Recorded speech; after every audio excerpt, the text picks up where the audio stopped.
It is the 11 Dubcast. I'm Johnny. He's George. So much to talk about tonight. So many things to get into. We've got spring football coming up. We've got men's basketball losing games. That's cool. Spring football coming up. Men's baskall coming down. Going down. Am I right? Of course I'm right, because we're always right on this show. So yeah, we'll definitely get into that because we are right. We are always right, except when we're wrong. And we will talk about, some women's hockey, of course. We got to get into that. We've got some NFL comings and going. So let's go ahead and do a little spring. We have a wealth of Ask Us Anythings. Yes, we've got some great Ask Us Anythings to talk about. I'm excited about that. So we're gonna blast through everything else just so we can, get into, whatever our favorite slang is or whatever we're doing this week. Let's start with spring football. It is upon us. The coaches are now coalesced. The players are back. Ryan Day has to figure out who the hell the starting quarterback is. And eventually Matt Patricia has finally made a public appearance after. That's right.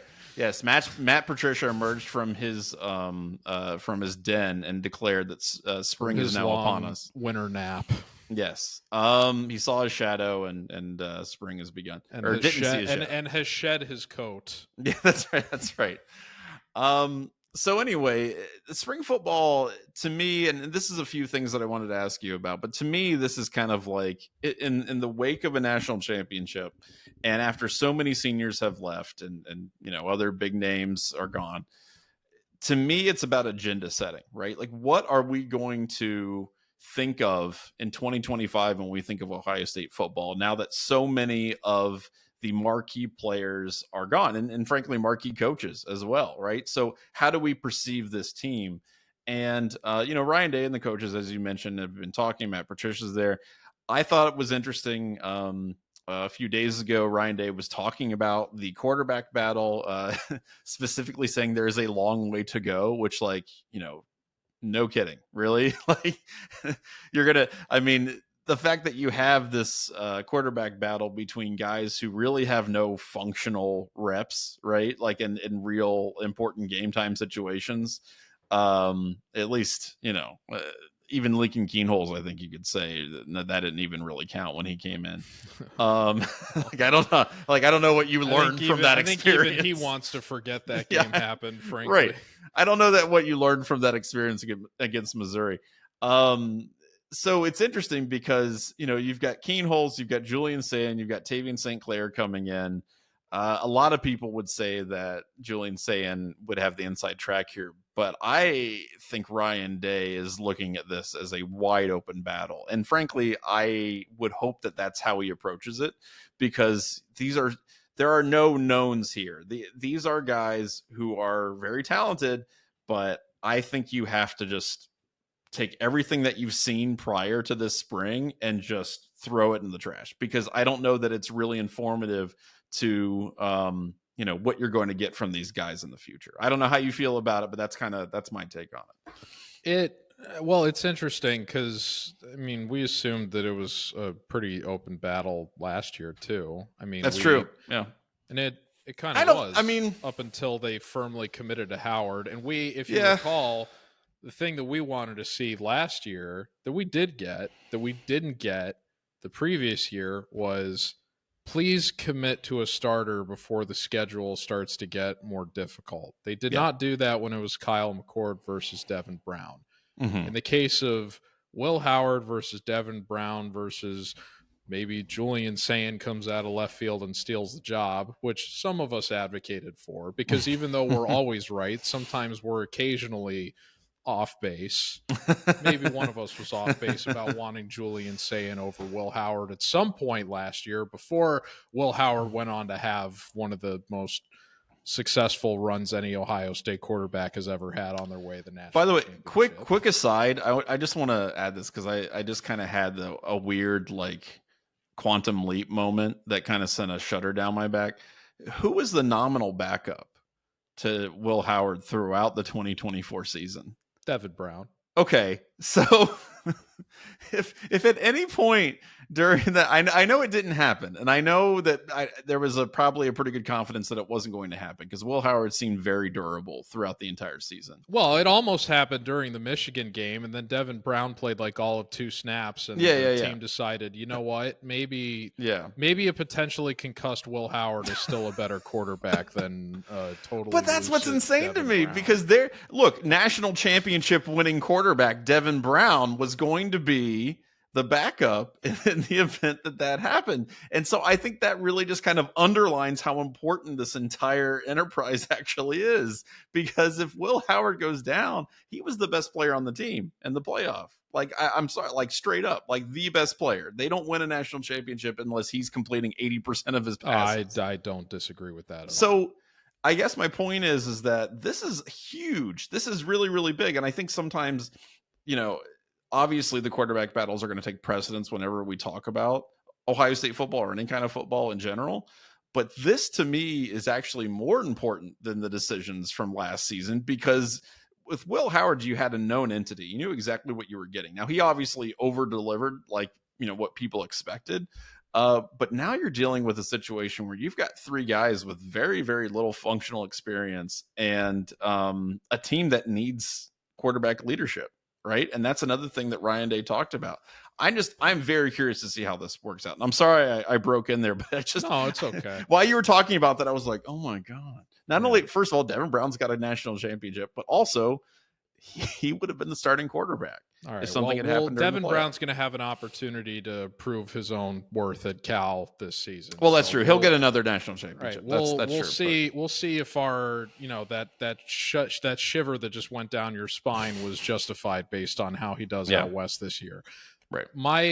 My point in bringing that up is, for as great as Will Howard was down the stretch, hindsight is still 2020. There was still, even though I was being, the oddball advocating for Julian Sayin, there were still people that were skeptical of Will Howard during the spring and the early portions of the summer last year before they even though Howard ended up really flourishing towards the end of camp going into the season and earning the starting job and was the clear-cut starter the entire year, which was good for the team.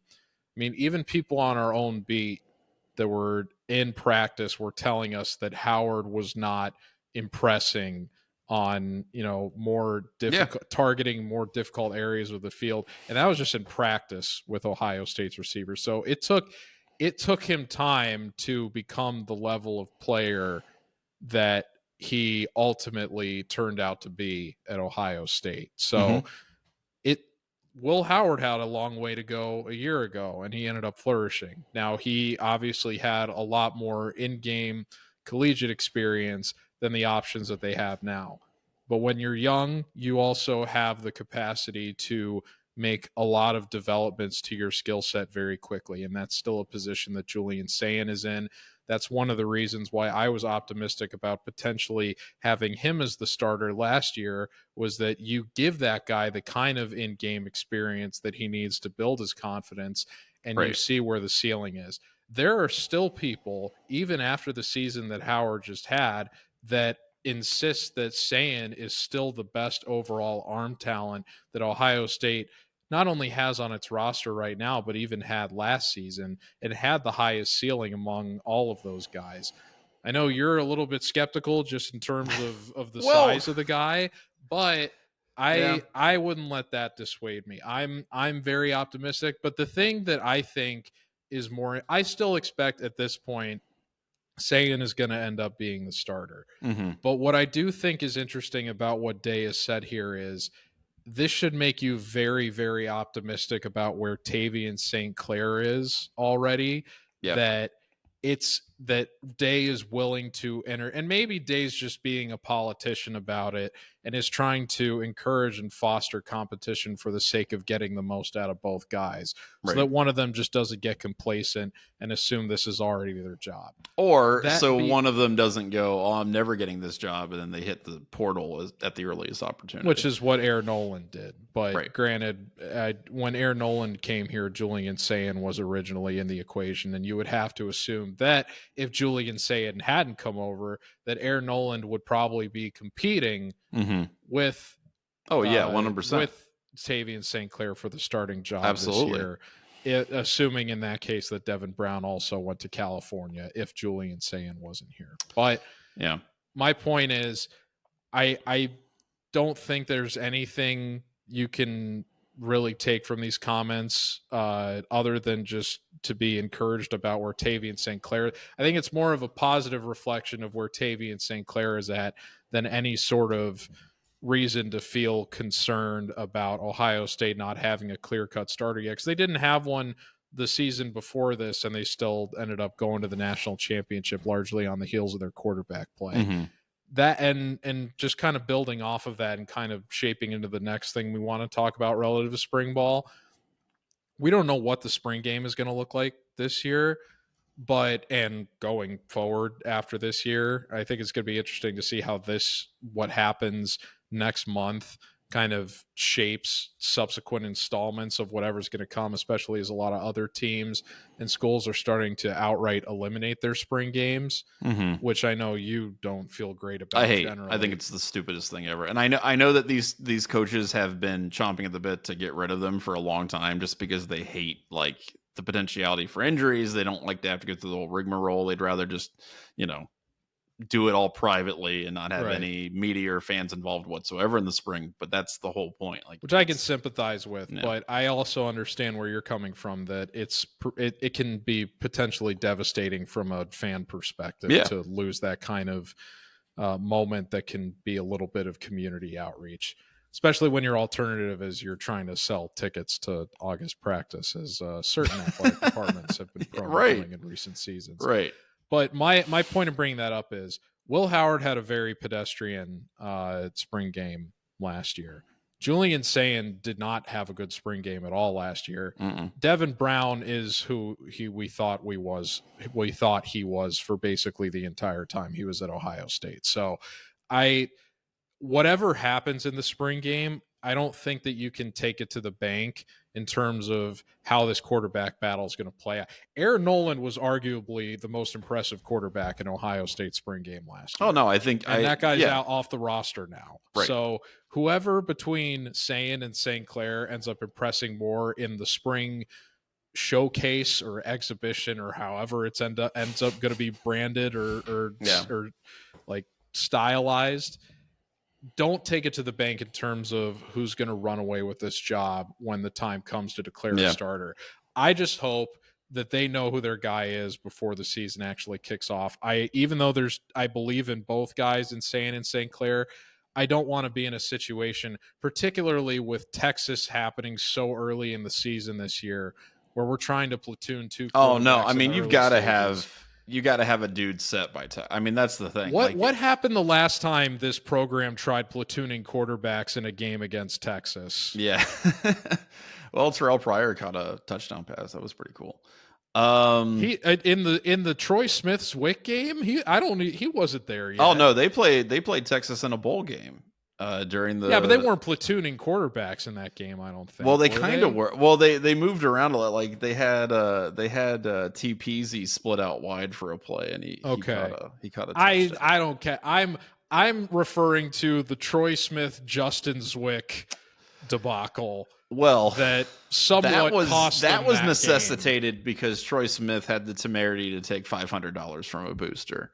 And was held out for a half, which all of that, that sentence is just the most insane sentence to consider in 2025. Has not aged well. No. But then again, none of the tail end of the Tressel era, or at least how it ended, really has yeah. it. Well, a lot that's why TP had a little fun when his buddy Tressel got sworn into office. That's right. Hell yeah. All the gift giving rules and whatnot. That's right. Well, he had to do it before he got sworn in. That's right. It's very important to make that distinction. So yeah, we'll see what happens with the spring game. Regardless, I'm excited about it. Spring showcase. I don't care what they do in the shoe. I don't care how lame it is. Just the idea that you're opening it up and the fans are there and the team is there. That's enough for a lot of people, and that's more than a lot of people get.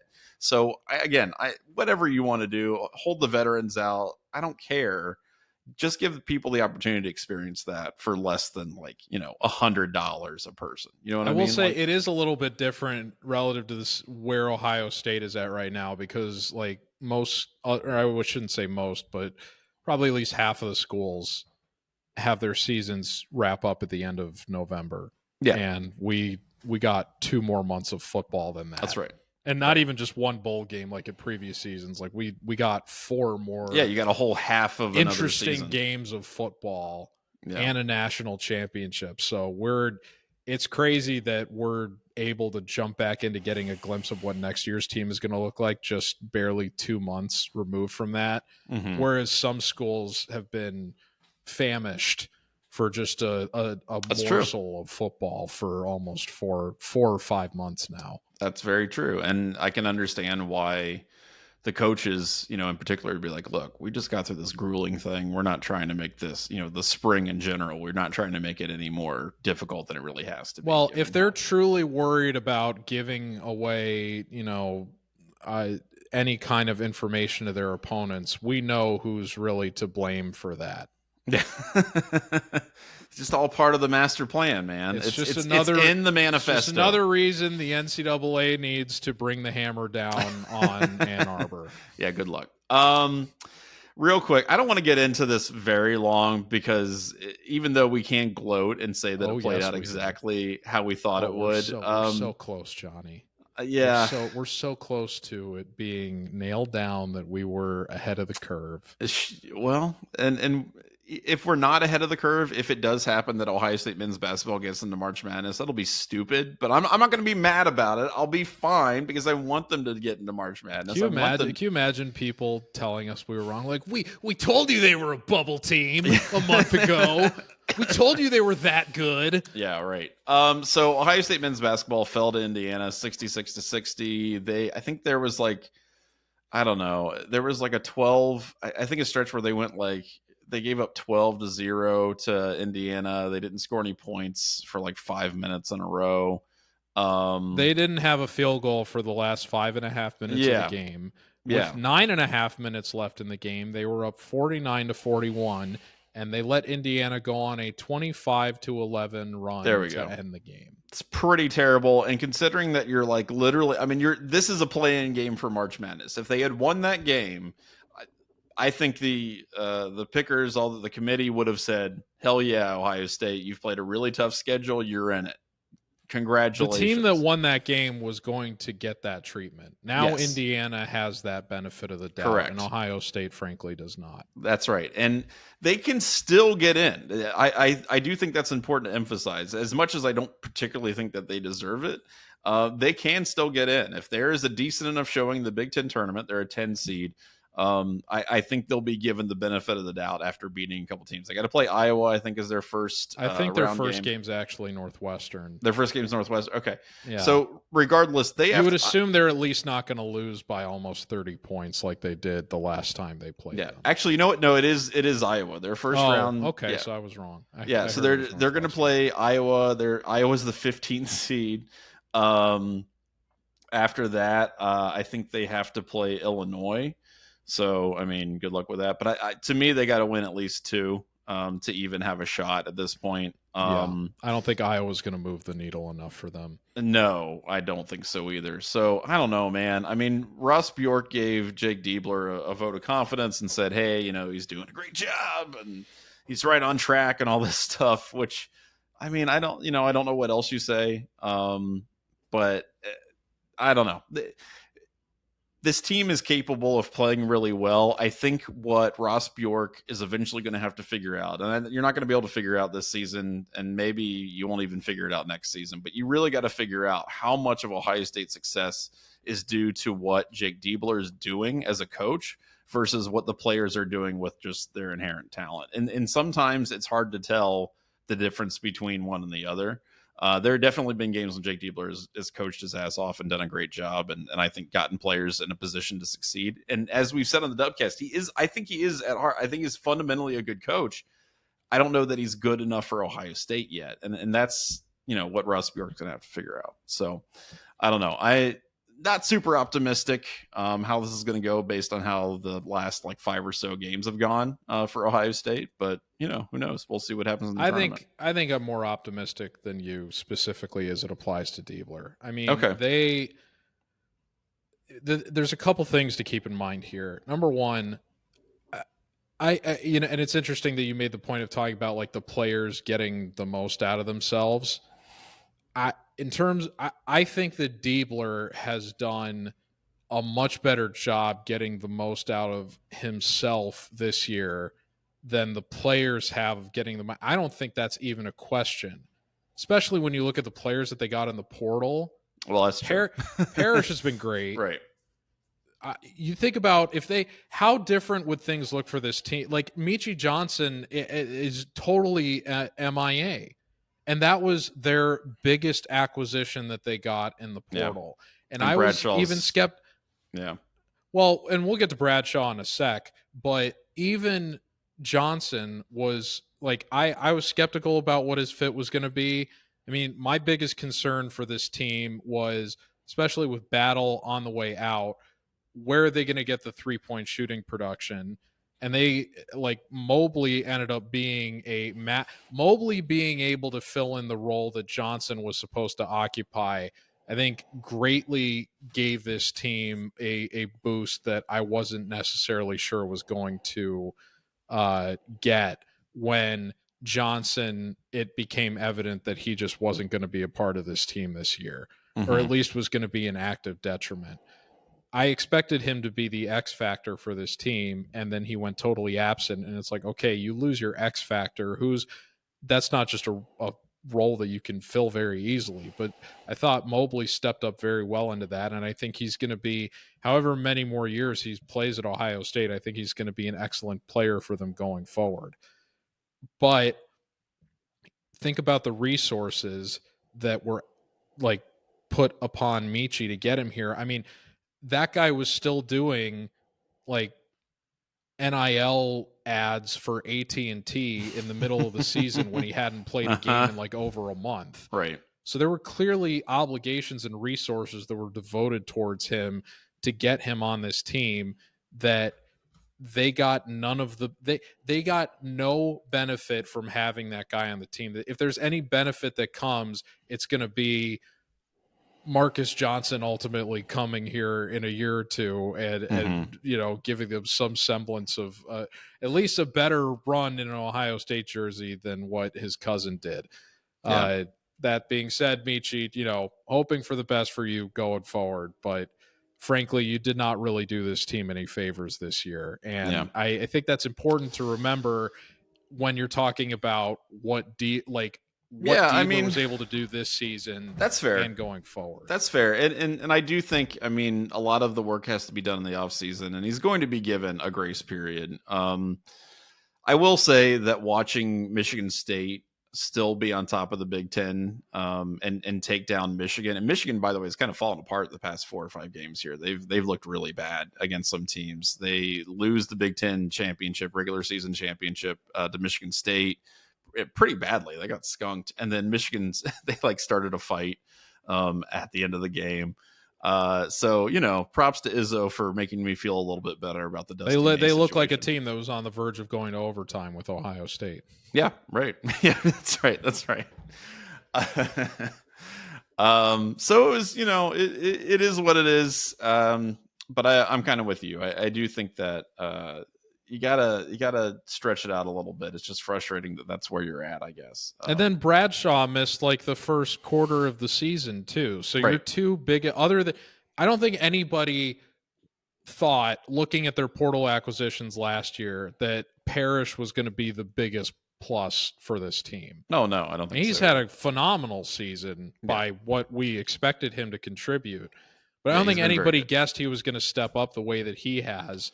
But the fact that that's the best player that you got out of the portal class you did, when you got 2 former 5-star guys like that to come over to Ohio State. And Sean Stewart, it's cute that they've found this small ball 5 role for him that's more coming out of necessity because they can't keep Bradshaw on the court for more than 10 minutes, whether due to injuries or foul trouble. Yeah. And Ivan, Mr. Croatia, even though I was reasonably, unfortunately, I'm optimistic about any 7-footer that can shoot from 3-point range to a fall. But the fact that guy hasn't even been able to get late season minutes over Bradshaw says where he's at in terms of an overall player. Here's what I'll say. If there's somebody that they need to bring in to help maybe like be that guy to rejuvenate, if they need a Brian Hartline for the team, okay? I'm just saying there's a guy who just surpassed 4,000 points in the Italian basketball league. Amadeo Della Valle is out there balling in Europe, and if they need a guy, a shooting coach, I'm just saying, maybe not a bad option. They're a good shooting team. They what they need is consistency. That's true. Because their brand this season is they're just consistently inconsistent, as we've talked about before. So we'll see how if Diebler gets a strong, like, we need to see good, like, positive roster turnover, right, in terms of bringing players in. Give Diebler a season where we don't have all those freak occurrences relative to what happened with Johnson and Bradshaw. Give him another year to develop the players that they have here that are young, good talents like Mobley. Mm-hmm. And let's see how things play out next year if they don't make the tournament this year. Right. If things somehow get worse next year than they are at the moment, that's the point at which I think it's appropriate to start asking questions about Diebler. Yeah. But I'm not willing to write the guy off that has coached. He has done more with, frankly, I think less than what Holtman had. Well, if the question is would I rather have Diebler or Holtman, I think the answer is pretty freaking obvious. Like, I would much rather have Jake Diebler as the coach than Chris Holtman. But as we've said, the program is in that case, the program is in a better spot at this moment than it was in the late stages of the Holtman era. So Agreed. Give the guy the same level of talent and resources that Holtman had at one point, and let's see what he can do with that. All right, right on. Okay, so that's where the men's basketball team sits. We'll see what happens with them in the Big Ten tournament. Women's basketball, they've fallen off a little bit. They got beat, I think, in the early stages of the Big Ten tournament themselves. I don't know. We'll see what happens here with both teams going forward. I would like to see. I would like to see some basketball success for Ohio State. In March, it's been a minute. And if it's the women's, rebounding from getting just dismantled by UCLA, that's cool. But if it's the men somehow backing in and making a run, I'm cool with that too. So we'll talk about that. What game did Cambridge suffer that knee injury? I'm not sure. It's a good question. Because looking at it now, it's interesting. I think it might have been the Maryland game because it says she only played 18 minutes in that game, even though it went to overtime. Mm-hmm. And in the 2 games that she's played in since she came back, she had 6 points against Iowa in a game that they barely won in the Big Ten Tourney quarterfinal. And then they played UCLA, who's the number 4 team in the country, and they lost by almost 30 points. Yeah, they got skunked. And she only had 10 points in that game. So it's a very unfortunate time to have your best player get hurt. And I want, even though it doesn't seem like it ended up being a long-term injury, I just wonder how healthy she really is, given the fact that her production in those 2 games was not nearly up to par with where it's been the rest of the season. Right. So it's a really unfortunate break for any team to have your best player get hurt right on the cusp of the start of the postseason. So there's just not much you can say further. It's just one of those things where you kind of have to deal with the reality and embrace next season. So, yeah, well, we'll see what happens with these teams as they move forward in the postseason. We'll talk about it on the Dubcast. Let's do Ask Us Anything. But before we do that, we want to remind you that the Dubcast is sponsored by the Dry Goods Store at 11warriors.com. Shirts, hats, stickers, all kinds of great stuff. Check it out. Drygoods.11warriors.com. let's do Ask Us Anything. And again, you can ask us anything by sending us questions to dubcast@11warriors.com. And we love answering anything. So go ahead and send those questions in. Within reason. Within reason. No, anything. We'll just ignore it if it's crazy. This is from our good friend Alvin, who says, would you rather prefer to binge watch a whole season of a TV series or enjoy it week by week with all the drama and anticipation? Here's my opinion on this. I really like the approach that streaming services are starting to take now, where they give you a couple of episodes to like wet your whistle a little bit, like 2 or 3 episodes, and then they go episodic until the end. Because for me, if you're going to do streaming and you're going to do these marquee, whatever, these premiere type shows, where you're only going to have like 8 episodes in a season, okay, don't drag it out. All right. But by that same token, I'm okay with just getting a little bit of the beginning part to get me interested, and then you can go episodic. But don't do it where it's like, 2 seasons of 6 episodes each or something like that. Just, if you're going to have a whole season, make it self-contained, but then front load it so that I get invested, and then I can, wait for the other episodes. That's how I feel about it. In a purely hypothetical context, I think episodic with the time for anticipation and marination is 100% the way to do it, and is a more enjoyable experience. But we live in an era of instant gratification, particularly as it applies to digital media.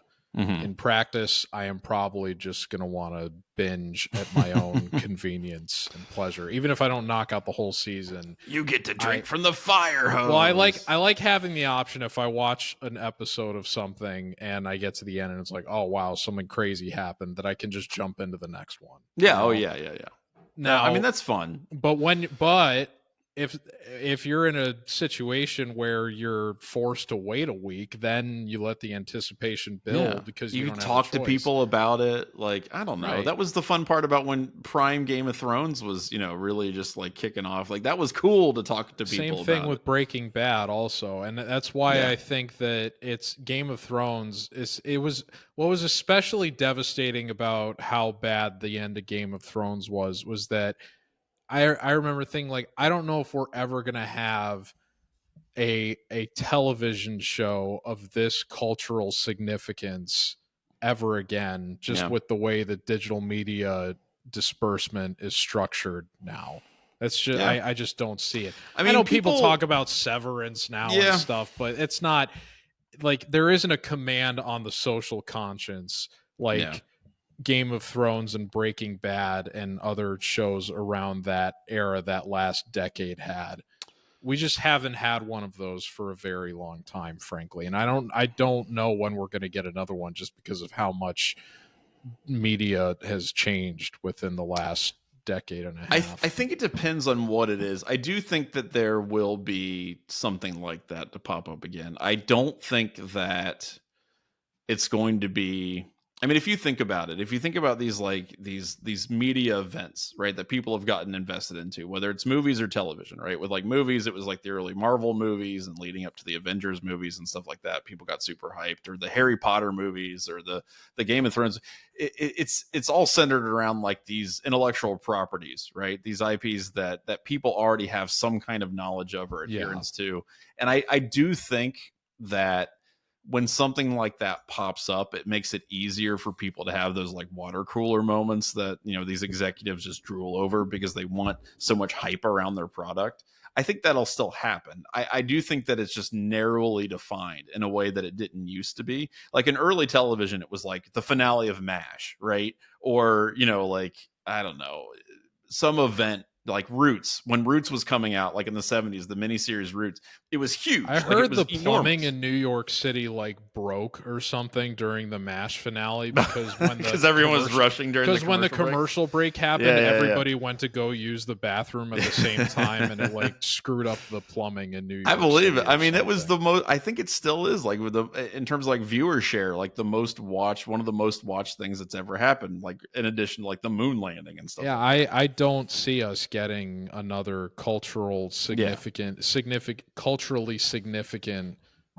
TV show like not to that level. Definitely not to that level. I do think that and I do think we'll have something like Game of Thrones and whatnot, but it'll be a while. I think it'll be a minute. They got to find the thing that connects with people in a way that like kind of transcends a lot of these, traditional atomizational kind of things that happen with streaming. Last thing I'll say about this, big part of the reason I waited until last year to watch Better Call Saul is because when the first season started, when I was in college, which was only like a year removed from when Breaking Bad ended. Mm-hmm. Breaking Bad, it was like the most exciting 40 minutes of television every week, and it's like, okay, I can handle waiting a week to wait for the next one. Right. Better Call Saul was such a slow burn, especially that first season, that I tried getting through the first season with that, and I was like, I am not going to watch this show until it finally ends because I it's really interesting. Deal with this pacing. No, that's a really interesting point because I watched the first like 3 or 4 seasons of Better Call Saul on streaming and did like kind of binge watch it with my wife. Like we were watching 2 or 3 episodes at a time. And then I watched the last few, seasons, episodically, and it's a totally different viewing experience. And I still love the show, but yeah, that's an excellent point, I think. This next question is from Jim, who says, all right, tie ball after regulation. Teams get an additional timeout. Why don't players get an additional foul? Those that fouled out can re-enter the game. This is basketball? Yes. Okay. Yeah. Those 4 can now play more aggressive. It would make overtimes more competitive and more interesting with the starting players back in the game. I actually think fouls should count for double, and they have to only play their bench players. I think that's what they should do. Just have the worst players on the court for overtime. Here's what I'll say. I was thinking about this the other day, and I was like, this is, I guess, one of the things that I think is cool about basketball is that there's not many sports where I don't want to say you're encouraged to break the rules, but it's interesting that basketball is designed structurally where there's an acknowledgement that the rules are going to be broken. And that you get an allotment of in terms of rule breaking, because that doesn't take place in other sports. Like if you your penalty, like they call them penalties in football because the entire team gets punished for you violating the structure of the game. And especially in the NFL, is the assumption that in football that it happens so often that the ones that they do call, right, that they're just I not necessarily, because if it happens, because I think about it, compare the Ohio State game the other day. I mean, both teams were in the double bonus with like 7 or 8 minutes left in the game. Yeah, which sucks. That means there were 20 fouls combined between the teams. Right.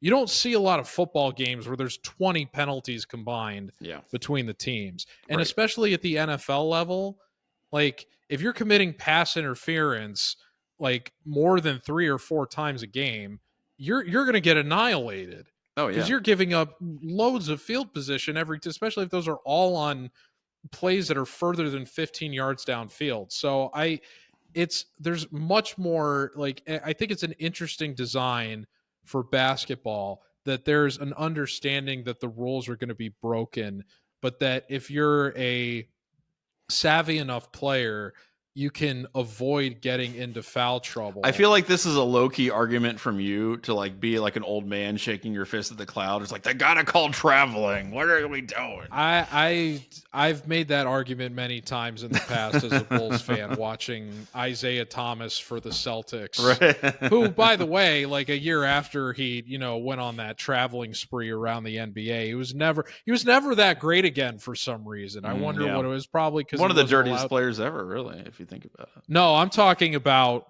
the tiny Isaiah Thomas that played on the Celtics, not the Pistons Isaiah Thomas. I see. Yeah, okay, no, part of the reason he had an MVP campaign, 7 or 8 years ago was because he was literally just palming the ball at every given opportunity. Right. But I mean, look, a lot of people have said that one of the reasons they've fallen out of love with the NBA is because, 1.5 steps has now become 2.5 steps.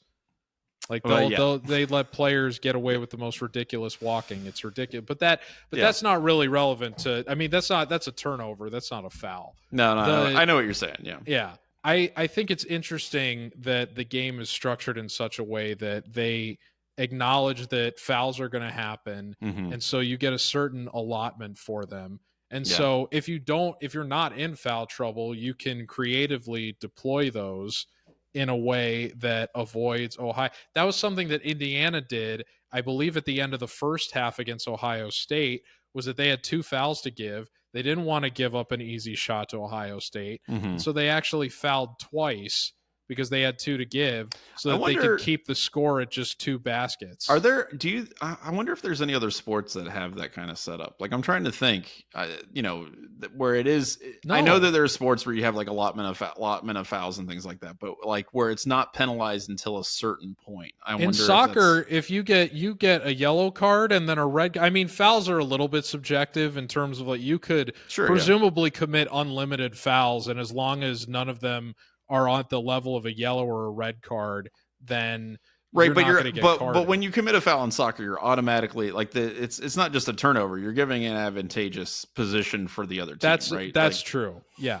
So it would be like if you committed a foul in basketball, and then like the other team always got an inbounds pass, at their opponent's baseline or whatever. Like that. That's essentially what it is with soccer. So I don't know. It's interesting how we do that. No, I think it's one of the things that makes basketball unique. But to answer the original question, I think because you already have that hard coded into the game, giving another foul if the game goes to overtime doesn't. I mean, that just seems kind of unnecessary. Right. Okay. I gotcha. I don't want to give players more of an incentive to violate the rules, even if it serves a strategic purpose. That's a good point. All right. This next one is also from Jim Bird, who wants to know, do we know what the University of Texas defensive lineman said to TreVeyon Henderson that caused him to react and get the 15-yard penalty in the Cotton Bowl? He said it. I might have even said this on the show before, but he did. It did. Somebody caught what he said. TreVeyon Henderson is not a hothead, right? By any stretch of the imagination. This is like, I can't even remember. I know a lot of people talk about, he talks about his faith and he's very centered and things like that. But even like from the time he started at Ohio State, I can't recall any kind of like confrontation that he had on the field or anything like that. So it was just a really interesting moment. And one of the things that I was, hearing about that particular play is that it was like friendly fire or something like that, or there was like somebody said something and TreVeyon Henderson didn't know who said it and he picked the wrong guy or something. I can't remember exactly how it played out, but I'm sure it was like something about how Brutus Buckeye is a lame mascot or something. Oh, you know what it was, and I'm not. It was something like he got kicked in the nuts or something. He was on the ground or something. I don't think it was anything he actually said to him. It was I can't remember. It was either he got hit in the groin or it wasn't anything that was actually said to him to set him off. It was that while TreVeyon was down, the guy either like stepped on him or kicked him in the nether regions. It was something like that. All right. Next question here. This is from our good friend Alvin, who wants to know, what was your most embarrassing moment as a kid? Oh, George. There's too many. I was too cool. I didn't have any embarrassing moments. Of course not. As you can tell. You're Johnny Ginter. I'll actually tell you my most embarrassing moment. And so as I tell people this and they don't necessarily believe me, but I got into a lot of fights when I was a kid. Not a lot, but more than most kids. And a lot of it was because I was easily upset. I was easily angered. I'm sorry. It's very funny you're telling me this when during the pre-show you insisted that you're not really that Italian. But keep going. But yeah, no, I got into a lot of fights. I was easily angered. I didn't like people telling me what to do. I was an annoying, like I just talked. I was just a chatterbox. I didn't like it, when people told me to not be loud and stuff. I got into altercations. One time I was in a fight on a bus and I didn't really start it. I kind of started it, but it was like, I don't know. It wasn't really my fault. Like a kid was in my seat and so I went into another seat on the bus because we had assigned seating. And then the kid was in my seat wanted my seat. And I was like, too bad, deal with it. And he started hitting me with his binder, and I threw the binder. Anyway, it escalated from there. But I didn't want to fight back because I was afraid of getting like suspended or in trouble or something like that. So this kid just like wailed on me. Like he's just like hitting the back of my head. And I'm like, whatever. I'm just like sitting there. And the girl that I had a crush on was literally in the seat to my left, just staring at it the entire time. And like, I'm like looking at her while this kid is wailing on me. And I'm like, that's tough. Yeah. I was like, should I fight back? Should I try to punch this kid? You would have been well within your right to do that. I know, but I was like, I was torn because I was like, should I hit you back? Already had a couple strikes and you were worried about 3 strikes. I know. Is she going to think like I'm a crazy person if I try to beat the crap out of this kid? Like she's going to think you're a wimp for not. I know. And so I was like, I'll just, whatever. I just took it. And so the kid just like hit, and like, I was bigger than the kid. So I didn't, it didn't like, I wasn't cowering or anything like that, but I was just like, oh, don't hit me. And it's just like, stop. And so of course, like they pull us off the bus and whatever. And, I never got anywhere, in 8th grade with her. That ship sailed. So, obviously it worked out okay in the end because, beautiful wife and happy life. But I that still sticks in my craw a little bit because I really just wish I would have turned around and punched that kid in the face. Yeah. That's tough. Yeah, that was rough. That was not a fun experience for me. I think this probably doesn't even really crack the top 5 in terms of actually embarrassing things that happened. But one that does come to mind that looking back, I was like, oh man, that was rough, especially because my dad was like I eventually saw film of it. That's always the best embarrassing moment when someone actually has visual evidence of it happening. I was playing baseball and my best friend was the pitcher, and he was like a travel baseball player. He was very good. Mm-hmm. I got beamed in the funny bone. Oh. And I was the type of kid, I had a very high tolerance for pain. Mm-hmm. Like I was kind of in a similar situation to you where I was actually like, I would get penalized severely if I were to actually try to fight other kids in my class because I was the type of person that. Oh, by the way, postscript to my story, real quick. Postscript to my story, I did get suspended anyway, and also you definitely made the wrong decision. I know, then. and I also, because I had been suspended, I couldn't go on my class trip to Washington D.C. that year, so I had to security stay at school. Risk. It was the worst. Sorry. Anyway, continue. And that's why Johnny grew up to hate the government. That's right. That's right. That's why I became a social studies teacher. But I've been hit by pitches before playing baseball. It happens, but and I had a pretty high tolerance for pain to the point where like I would have been severely punished like you for fighting because I would go too far with people if they rubbed me the wrong. I used to let people get away with like talking to me, and I think on some level they knew that I wasn't really going to fight back, and I wish I had stood up more for myself as a kid in that sense.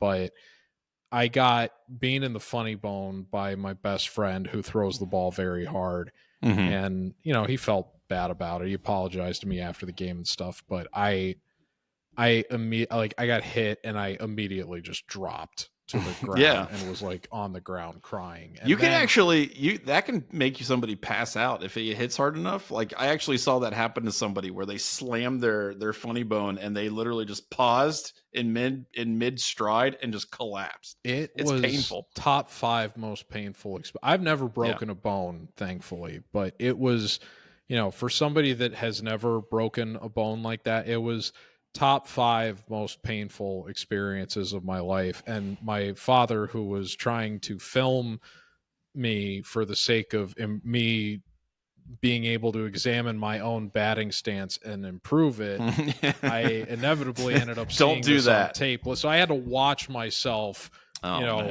hit the ground pathetically, writhing in pain. Eventually, on top of actually doing it, seemed like. And then he submitted it to America's Funniest Home Videos. Well, and he made $10,000. And the thing is, me watching this again, it was like, I wonder how many people that were watching this actually like could appreciate the fact that I got hit in the funny bone, because as opposed to just thinking this kid's a wuss. Exactly. So that would be top 5. That sucks for me. No, that sucks. That absolutely sucks. Like somebody sees you like stub your toe and you've like completely broken a bone, and somebody's like, "Why is he so upset?" That's exactly right. No, that's rough. This is from Kevin, who says that he plans to write a book about the football team's 2025 season. Good for him. That's awesome. Next one here. This is from Jen. Jen says, "Hey, what's up? Have you ever won anything in a contest? If so, what did you get?" She says that she's won a few things over the radio, including some CDs, and Van Halen tickets, along with a backstage photo op. That rules. That's nice. A live Christmas tree by playing Winter Wonderland on a touch-tone phone. And I learned about the contest after 90 seconds of practice. I was able to play an incredible version of Winter Wonderland and secure a sweet-ass Christmas tree. My family decorated it with silver and red ornaments, so it became the Buckeye tree. That rules. Congratulations on that. I have not won a lot of stuff along those lines. When I was a kid, I won a contest. I identified a dinosaur bone. It was a Hypsilophodon, I think. I identified it by just a visual representation. And this is in the early 90s. So like the internet didn't exist. You just had to know stuff. and I got a certificate saying that I was like a dinosaur expert or something from the dinosaur club or society that I belonged to. And then actually recently, I was very proud of this. This is my Christmas story moment, right? Like my very prestigious prize.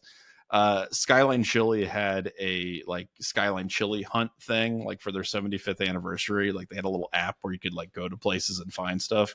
And I won a Skyline Chili shirt. So I'm keeping that until the day I die. So I was pretty happy about that. Oh, also, I won a prize for picking up a bunch of trash at a festival in Middletown once, and I still have that shirt. That shirt is like literally 30 years old, and I still have it. That's cool. Keep Middletown beautiful. It's great. I don't think I've ever won any raffle style prizes. Really? I haven't had very good luck like that. So I can't. What about like at a fair? Like, do you ever like head. play the games at the fairs? Have you ever like won anything sweet from that? I didn't live in a rural enough area where they had like fairs.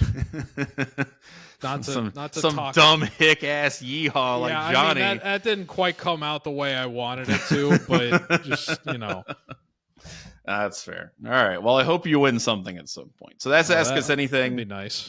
Yeah, great questions from you guys. Let's do these quick hitters right here. Let's keep it under an hour real quick. NFL stuff.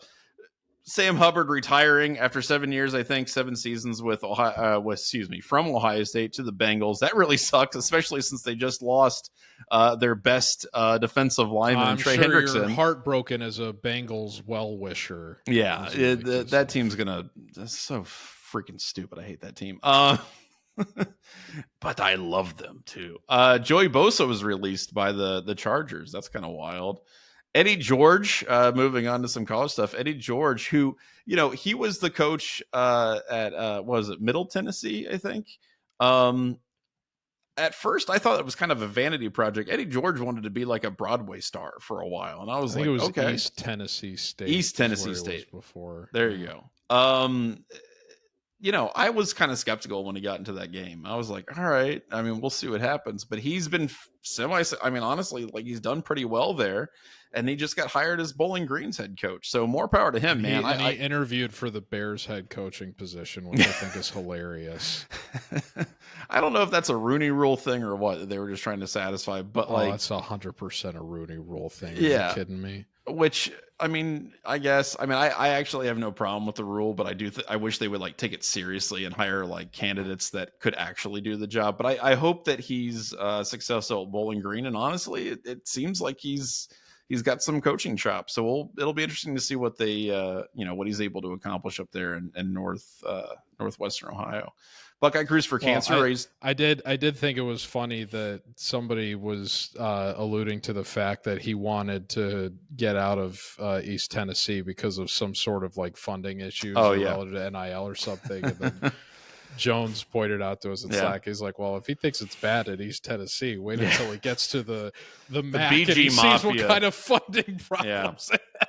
No, the BG Mafia is going to have their NIL flush with cash. It's good. Don't worry about it. It's all good. Urban windmills Meyer out there. Urban Meyer figured it out up there. Yeah, Urban Why Meyer not figured Eddie? it out. You know? Exactly.